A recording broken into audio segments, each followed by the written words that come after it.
about this man Hudson. He is going to put them goddamn glasses on every chance he gets. We got him, Mason.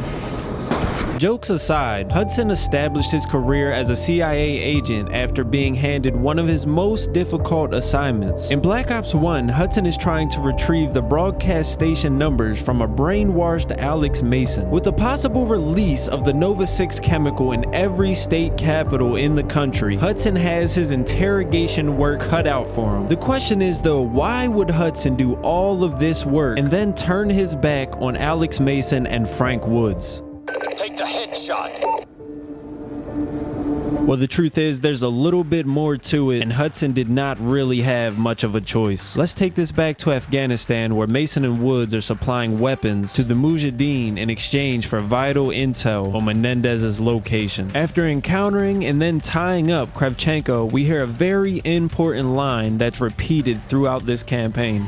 Even if there's people in the CIA. It's hard to tell how serious this should be taken considering it's info from the enemy, and even Hudson himself thinks it's just a lie. Bullshit! This guy's fucking with us. First of all though, how does Hudson know so confidently that he's lying? And how come Woods and Mason get punched and tied up, but Hudson is still standing there with his hands up? At this time, is Hudson already in on the plan that he thinks is to capture and kill Raul?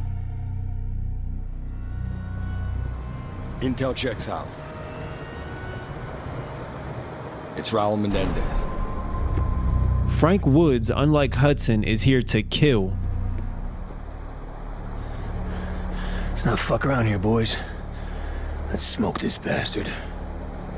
That's not the mission, Woods. We take him alive. Hudson is very adamant on not killing but capturing Raul. Another important part of this mission, when Woods throws that grenade, we see Raul run into the exact room the grenade landed. The thing is though, upon waking up, Woods and Mason are kind of confused and not sure exactly what happened, and we have no real confirmation that Raul died besides Hudson's word. The body's already wrapped up, we can't see him, and Hudson basically tells everyone not to mention anything that happened today. From this point on, today never happened. Now, besides the fact that Hudson was being a little bit weird on the radio and would not say anything more than he had to, Frank hears that line again from Kravchenko. Even if there's people in the CIA. Fucking Kravchenko. Remember what he said in Afghanistan? There's something else going on here, Woods. Mason himself admits that something else has to be going on. Something is not as it seems. Who is it that Raul has in the CIA? There's some very small details here that I'm not 100% sure were done purposely, but it's very hard to put anything past Treyarch. As we escort our hostage here, Mason throws him up against the wall to remove the bag. As you notice, you can see the word corruption in Spanish is behind them during the entire interaction. Now, there's corruption throughout the entire campaign, so it could be anything, but I feel like Treyarch really wanted us to see this word as we make our way to an area where we will have to make a very big decision.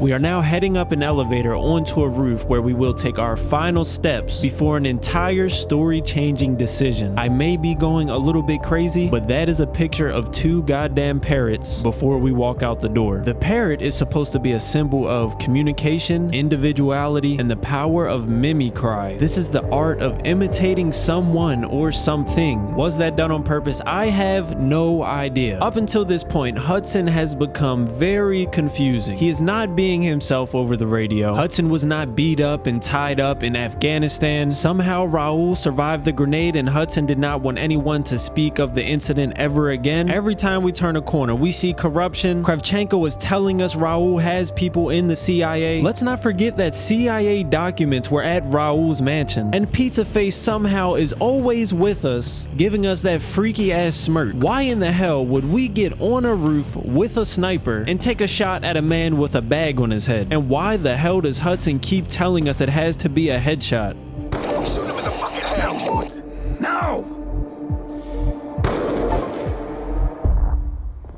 Hudson was forced to decide if Mason would be shot or if Mason's son would be shot. Hudson then proves his loyalty in the most extreme way possible, choosing to die, allowing Frank Woods and Mason's son left to survive. So did Hudson help set us up to kill Mason? Yes, he did, but it was for the only possible valid reason. He was indeed trying to save Mason's son. I am very interested to see if any of you guys know any other details. Please leave them down below in the comments. That has been it for this video. Hopefully you guys did enjoy, and I will see you in the next one. Toodles, my brother.